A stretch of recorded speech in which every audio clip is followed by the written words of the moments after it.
Hello everyone, myself Harshita Tomar and we will discuss about our first chapter of class 12th history book और वो है Harappan civilisation. तो हमने पढ़ लिया था अभी तक वेट्स पढ़ लिया था हमने, और हमने ट्रेडिंग सिस्टम पढ़ लिया। हमने ये पढ़ लिया कि वो लोग किस तरह से जो हैं मेटल को कलेक्ट करते थे, मतलब जो उनकी रिक्वायरमेंट्स होती थी उनको किस तरह से फुलफ़िल करते थे। तो वो ऑप्शंस उनके पास 3 ऑप्शंस थे। पहला तो ये कि उस जगह पे जाके बस जाओ, ठीक है, या फिर दूसरा ऑप्शन ये कि एक्सपेडिशंस करो, वहाँ से कांटेक्ट करो लोगों से, उनको समझाओ, फिर उसके बाद उनसे कोई भी चीज़ जो तुम्हें चाहिए वो ले लो। उसके बाद लास्ट ऑप्शन था ट्रेडिंग ऑप्शन, जो कि हमने देखा है कि वो लोग ओमान, मेसोपोटामिया, दिलमुन इन जगहों से जो है वो करते थे, ट्रेड करते थे। और ट्रेड इसलिए भी कर पाते थे क्योंकि एक तो देखो इंडस रिवर वहाँ पे थी, दूसरा गुजरात तक फैला हुआ था, तो गुजरात पोर्ट है, और जो वहाँ पे गुजरात में एक प्लेस है जो कि हड़प्पन सिविलाइजेशन का इम्पोर्टेंट पोर्ट माना जाता है, उसे बोलते हैं लोथल। तो मेन हार्बर था उस टाइम का ये।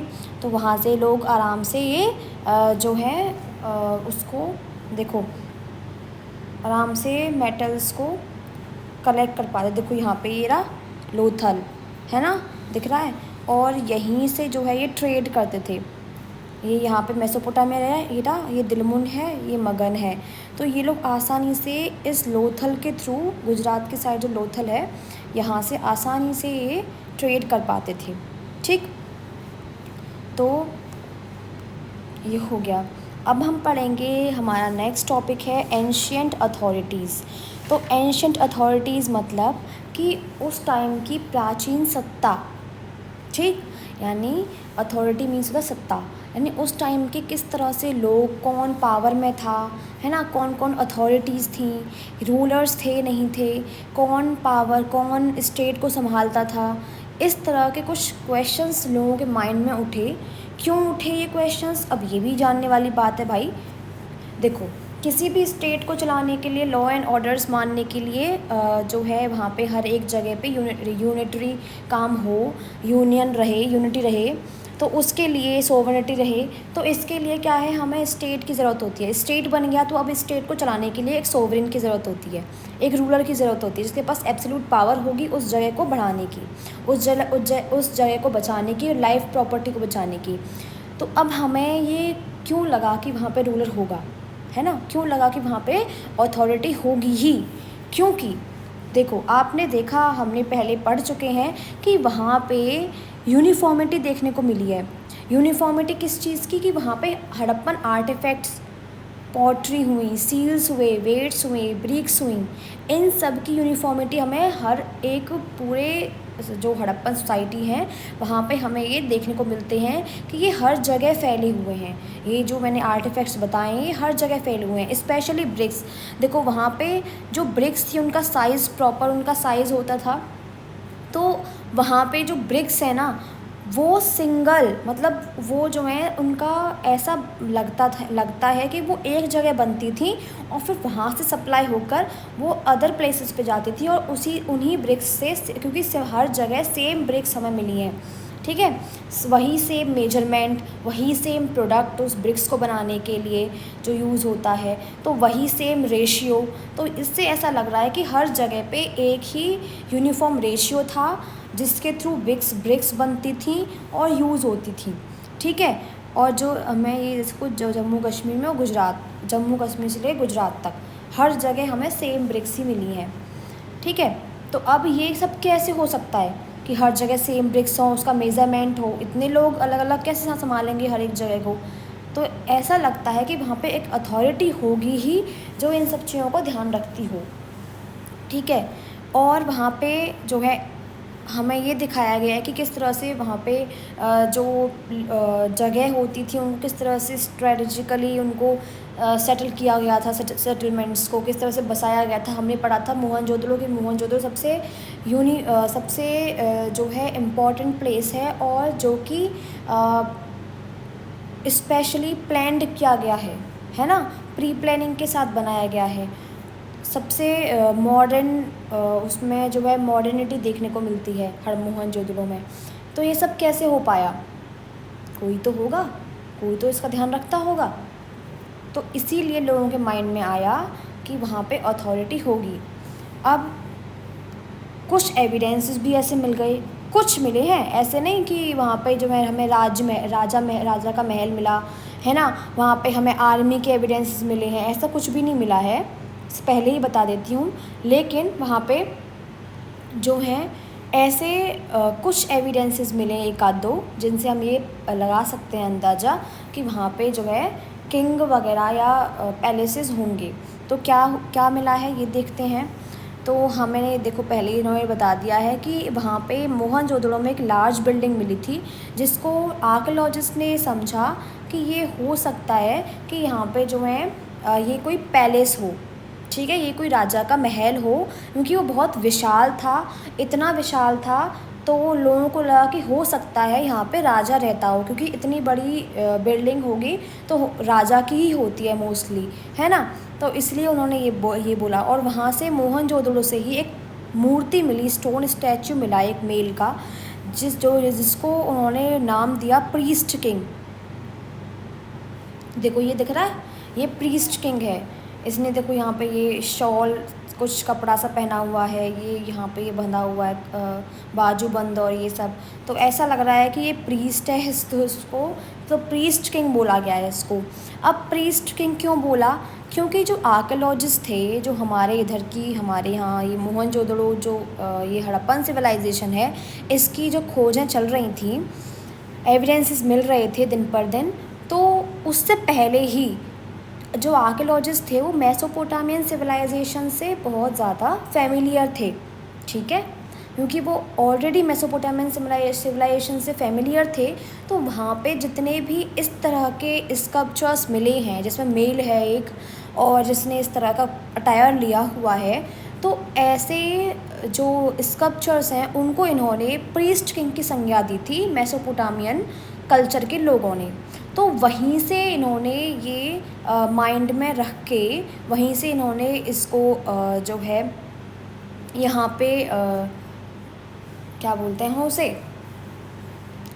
यहाँ पे उसे यूज़ किया उस वर्ड को, तो उसे बोलते हैं प्रीस्ट किंग, ठीक है, प्रीस्ट किंग,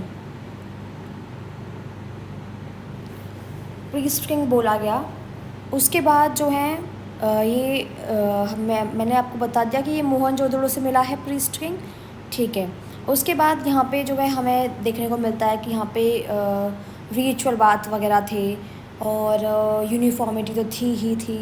तो इसकी वजह से हो सकता है कि यहाँ पे किंग ही हो, तो इन्होंने इसको प्रीस्ट किंग बोल दिया, ठीक है। लेकिन बाकी वैसे अगर उसके इम्पॉर्टेंट एविडेंसेस देखे जाएं तो यहाँ पे कोई आर्मी का एविडेंस नहीं, कोई टेम्पल्स और ऐसा कुछ एविडेंस नहीं मिला है, कोई पैलेस का एविडेंस नहीं मिला है जिसको प्रूफ किया जा सके कि यहाँ पे कोई किंग और कोई अथॉरिटी होगी।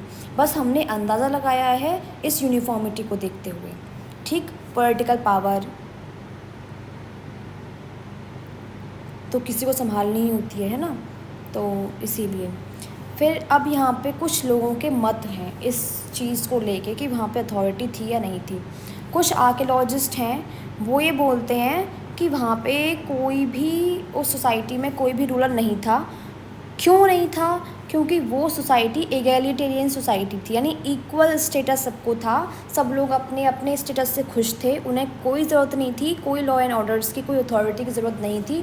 सब अपना अपना काम अपने अपने अकॉर्डिंग करते थे, ठीक है। सबको अपने इक्वल राइट्स से इक्वल स्टेटस प्राप्त था सबको, तो वो इसमें कोई भी अथॉरिटी की ज़रूरत नहीं थी। कुछ लोग बोलते हैं, कुछ आर्कियोलॉजिस्ट बताते हैं कि वहाँ पे कोई सिंगल रूलर नहीं था, बल्कि बहुत सारे रूलर्स थे। जैसे कि जो बड़ी बड़ी सिटीज़ हैं, जैसे मोहनजोदड़ो हुआ, हड़प्पा हुआ, है ना, चान्होदारो हुआ, तो ये जो बड़ी बड़ी सिटीज़ थी, जो नोन सिटीज़ थी, उनके डिफरेंट अपने अपने रूलर्स होते थे। जैसे हमारे यहाँ पे होते थे ना सामंत, इस फोर्ट का सामंत ये है, उस फोर्ट का सामंत ये है, ताकि कंट्रोल करने के लिए, है ना, राजा पे जब कंट्रोल नहीं होता था तो वो सामंत बना देते थे डिफरेंट किलों के।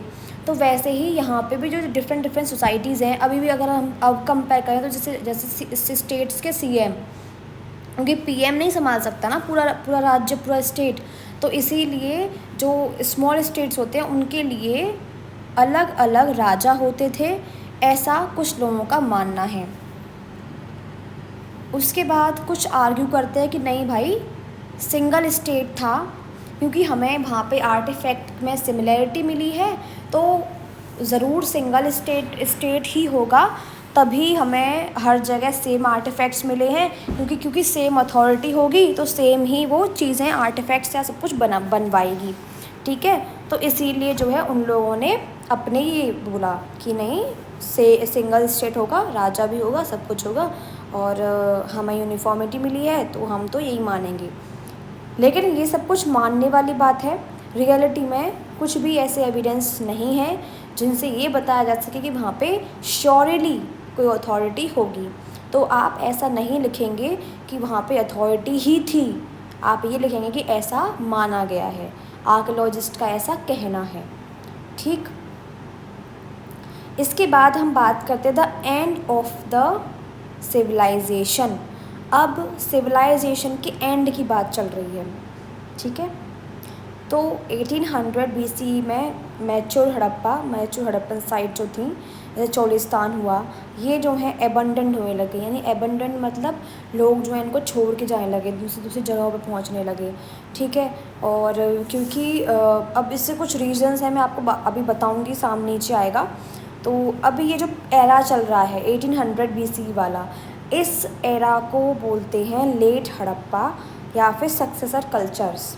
ठीक है, ये देखो ये लिखा हुआ है लेट हड़प्पा या सक्सेसर कल्चर्स। लेट हड़प्पा इसलिए बोलते हैं क्योंकि जो होना था वो मैचुर हड़प्पा में हो गया, सारी बिल्डिंग्स बन गई, सब कुछ बन गया, सब अच्छा हो गया, सेटलमेंट्स हो गए। अब इसका डिटोरेशन है, देखो हर एक चीज़ का डिटोरेशन होता है। जब कोई चीज़ चरम पे पहुंच जाती है तो वहाँ से उसका अंत होना शुरू हो जाता है। तो वही है कि यहाँ पे अब धीरे धीरे जो लोग हैं वो अपनी अपनी जगहों को छोड़ के जा रहे हैं। फॉर एग्ज़ाम्पल चोलिस्तान को लोग छोड़ के चले गए, उस प्लेस को छोड़ के चले गए। अब कहाँ गए इस प्लेस को छोड़ के? तो मोस्टली जो लोग थे, वो पॉपुलेशन थी, वो गुजरात, हरियाणा और वेस्टर्न यूपी की तरफ बढ़ रही थी, क्योंकि ये जो एरिया था ये बहुत ज़्यादा, एक तो ऊंचाई पे था, यहाँ पे बाढ़ का सिस्टम इतना नहीं था, फ्लड इतनी नहीं होती थी, फ्लड नहीं आती थी। ठीक है, ये एक रीज़न बताया गया है कि फ्लड की वजह से लोग छोड़ के चले गए या फिर सूखा पड़ने की वजह से छोड़ के चले गए। तो यहाँ पे ये दोनों कंडीशन नहीं थी, इन 3 जगहों पे बहुत इनफ पानी आता था, और मतलब जो रिवर थी वो बहती थी, जिसमें कि आवश्यकता के अनुसार आप पानी यूज़ करो। न ज़्यादा पानी था, न बहुत कम पानी था। ठीक है, यानी यहाँ पे जो था ये इनके अकॉर्डिंग बहुत सही जगह थी, ये 3 जगह, गुजरात, हरियाणा और वेस्टर्न यूपी, और ये फर्टाइल प्लेसेस भी थे। तो इसीलिए उन लोगों को लगा कि हम इस जगह पे जाएं, वहाँ पे अपने सेटलमेंट्स करें और वहीं पे रहें। ठीक, तो चोलिस्तान अबंडन हो गया और ये 3 जगह फुल हो गई थी पॉपुलेशन की वजह से। ठीक, तो अब यहाँ पे जो है अब बहुत सारे जो चीज़ें थी जो उस टाइम पे मैचुर हड़प्पा में यूज़ होती थी, अब उनका धीरे धीरे समापन हो रहा है, ख़त्म हो रही हैं चीज़ें। जैसे डिस्टिंक्टिव आर्टिफैक्ट्स ख़त्म हो गए थे, जैसे वेट्स जो बाहर होते हैं नापने मेज़रमेंट के लिए, सील्स, स्पेशल बीड्स होते हैं, वो सब ख़त्म हो गए। राइटिंग्स, लॉन्ग डिस्टेंस ट्रेड ख़त्म हो गया। ठीक है, क्राफ्ट स्पेशलाइजेशन ख़त्म हो गया। ये सब चीज़ें जो मैचुर हड़प्पा में बहुत ज़्यादा हाई डिमांड दे रखी थी जिन्होंने, है ना, जो बहुत ज़्यादा हाई फाई रेट से आगे बढ़ रही थी, स्पीड में चल रही थी, वो सारी यहाँ पे आके सारे जो चीज़ें थी वो यहाँ पे आके थम गई, ख़त्म होने लगी धीरे धीरे। ठीक है, इसलिए इसको लेट हड़प्पा बोला जाता है। सॉरी,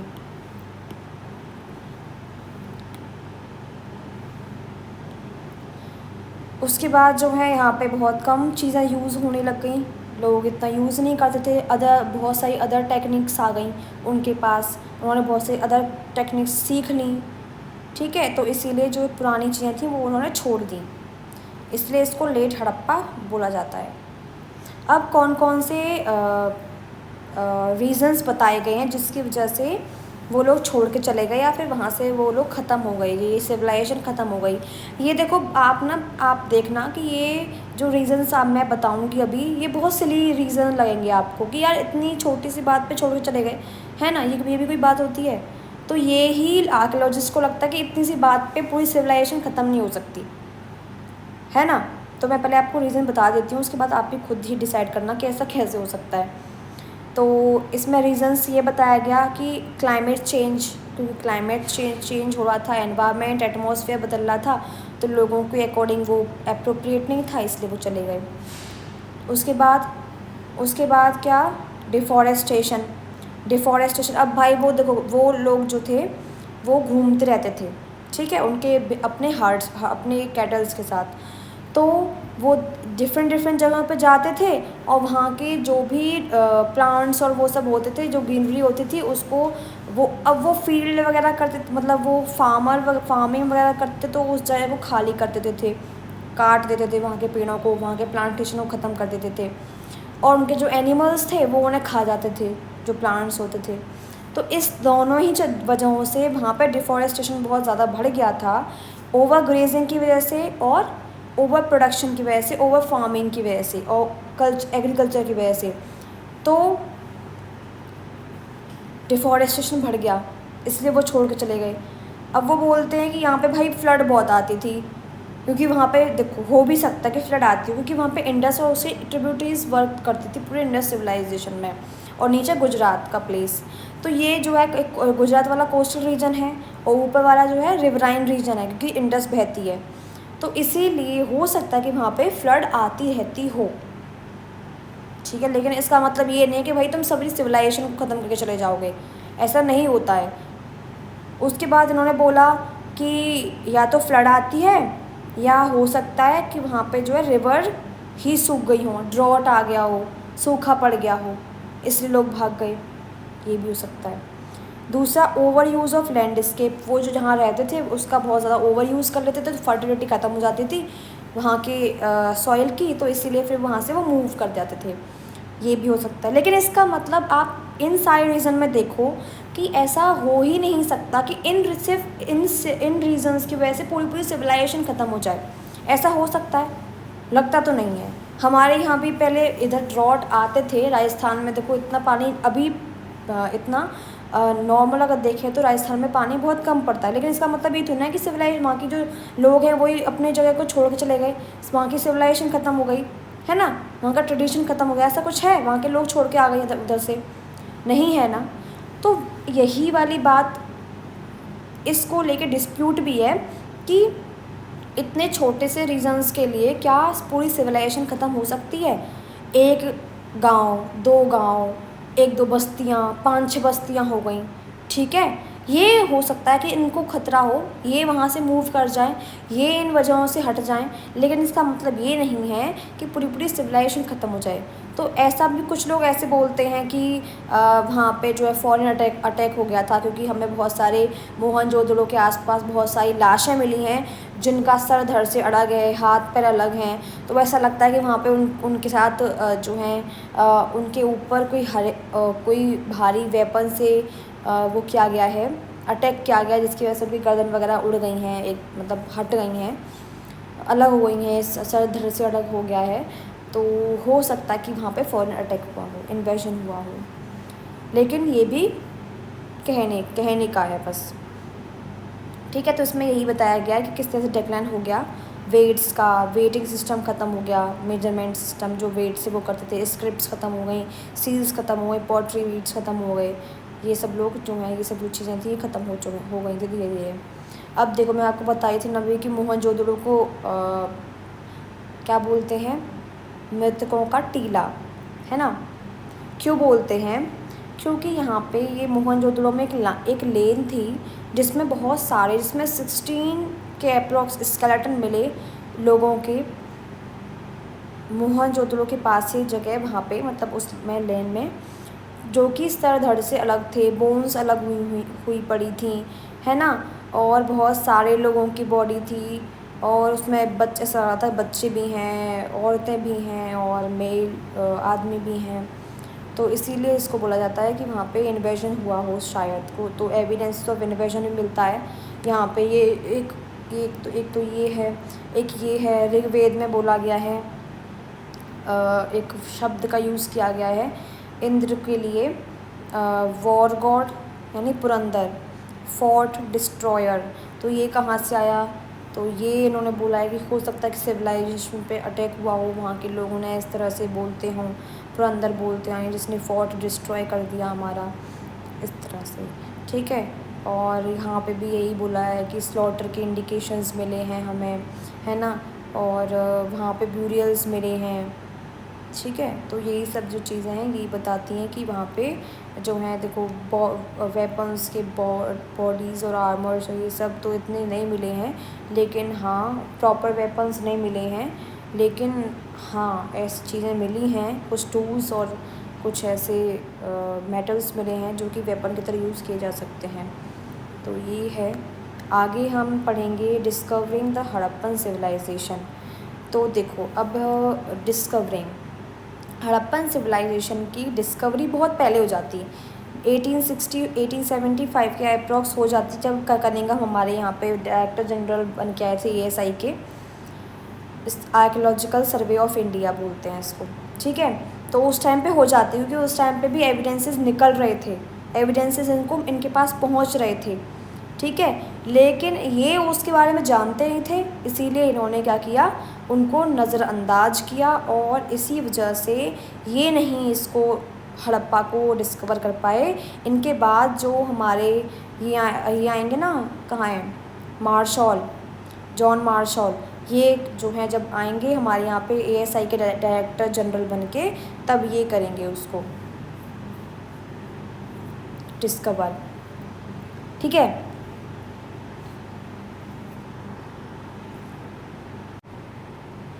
हाँ जी, तो हमारा टॉपिक है discovering the Harappan civilisation.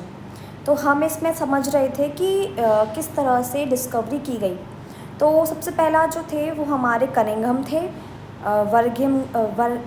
Cunningham जो थे ये फर्स्ट डायरेक्टर जनरल थे ASI के, और इन्होंने अपनी हमारे यहाँ पे यानी इंडिया में आर्कियोलॉजिकल एक्सकवेशन शुरू करवाया था मिड 19th सेंचुरी में, ठीक।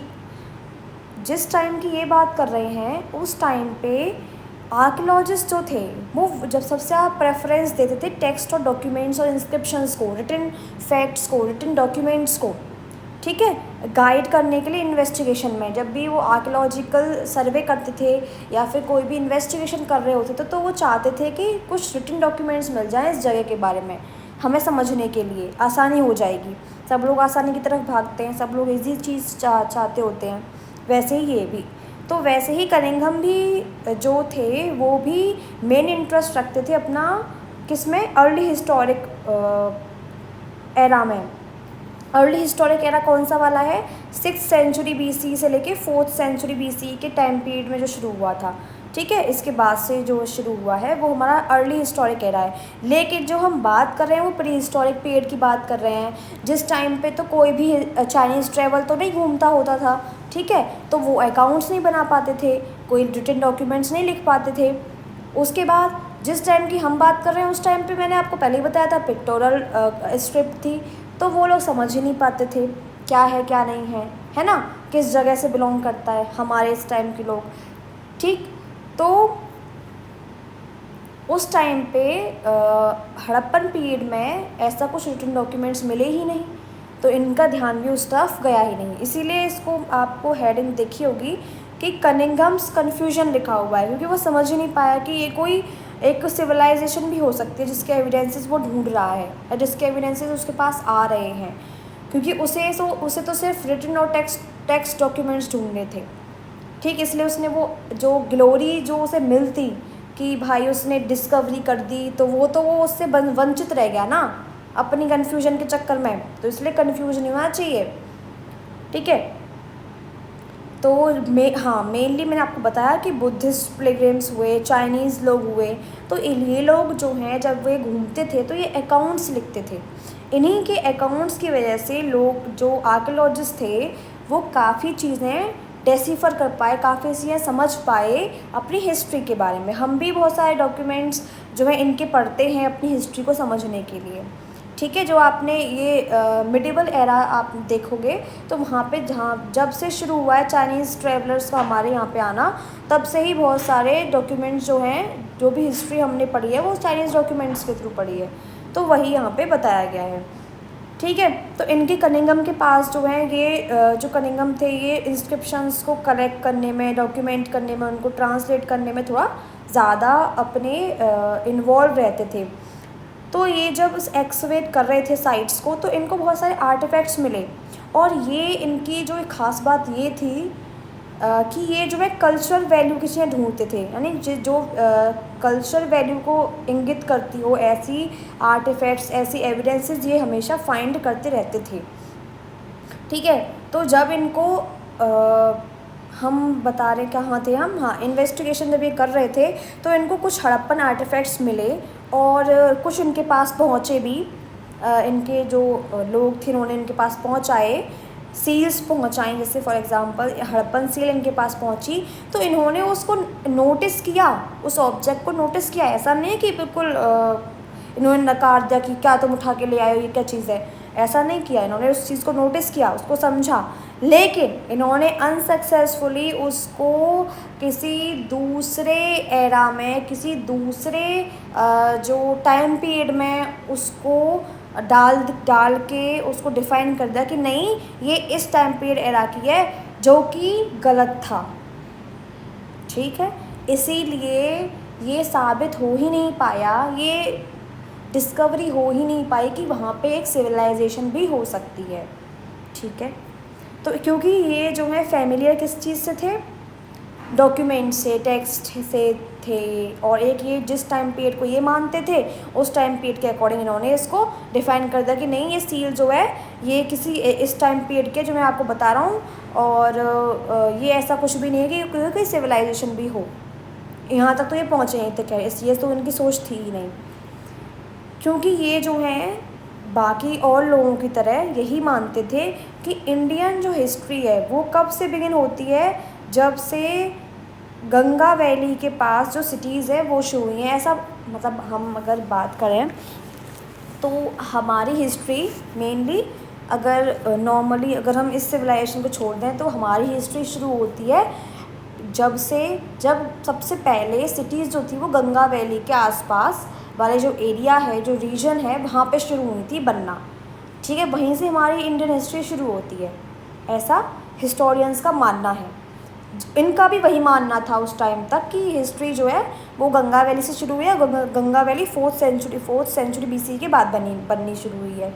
तो इसीलिए इनका फोकस उस तरफ था कि इंडियन हिस्ट्री गंगा वैली से शुरू हुई है, इसीलिए इन्होंने इस एविडेंस को भी उसी हिस्ट्री के अंतर्गत आसपास में घोल मोल करके और ये बोल दिया कि ये इस एरा का है, गंगा वैली वाले का, न कि कोई इससे प्री हिस्टोरिक एरा का हो सकता है ऐसा कुछ।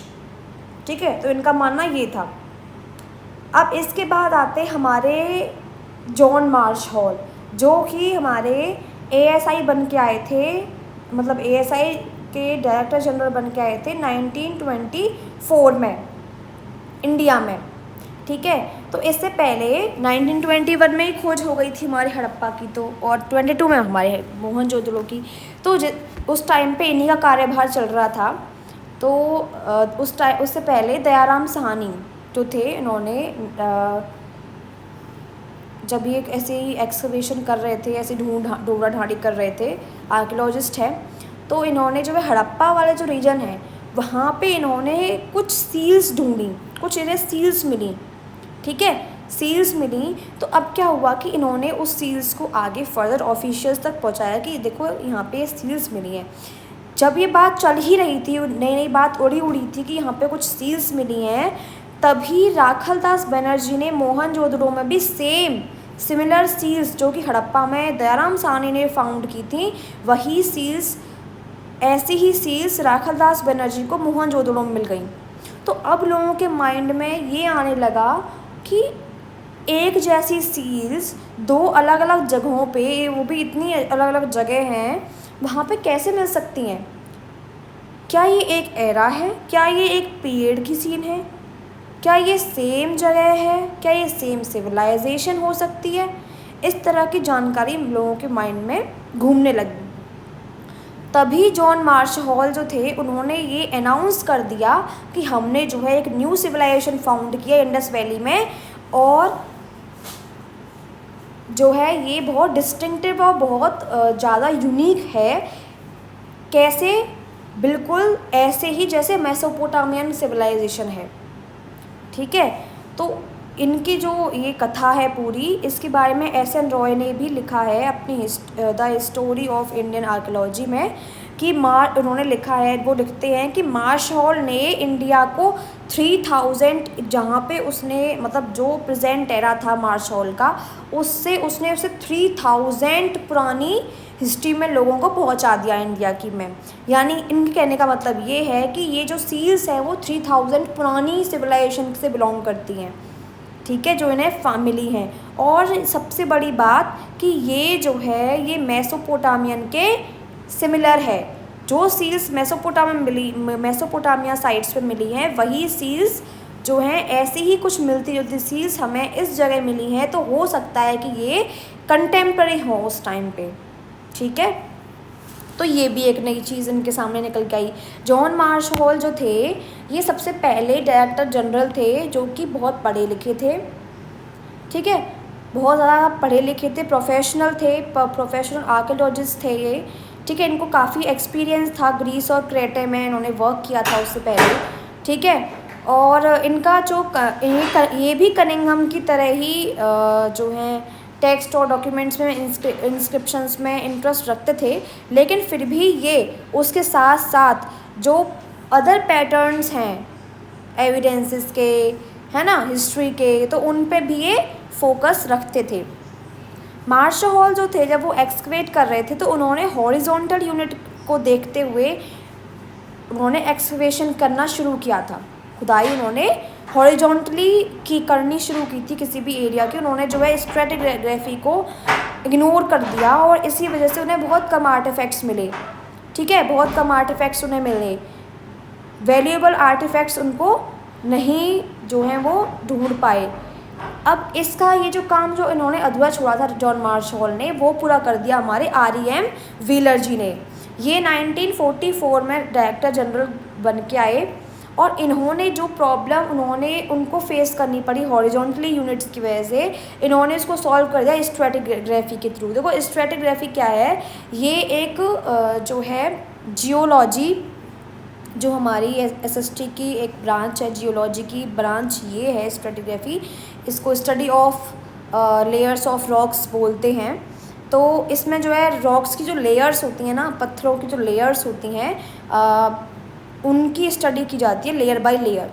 ठीक है, तो इन्होंने उस तरह से खुदाई की कि लेयर बाय लेयर इन्होंने उसको जो है जो टीले थे उनको खोदा, उनको डिग किया, उनको हॉरिजॉन्टली नहीं बल्कि स्ट्रैटिग्राफिकली यानी लेयर बाय लेयर। और ये जो है एक्स आर्मी ब्रिगेडियर थे, इसीलिए इनके पास मिलिट्री सपोर्ट भी था अपने इस काम को, आर्कियोलॉजी के जो काम है उसको प्रैक्टिस करवाने के लिए इनके पास अच्छी खासी मिलिट्री के पीपल भी थे इनके पास।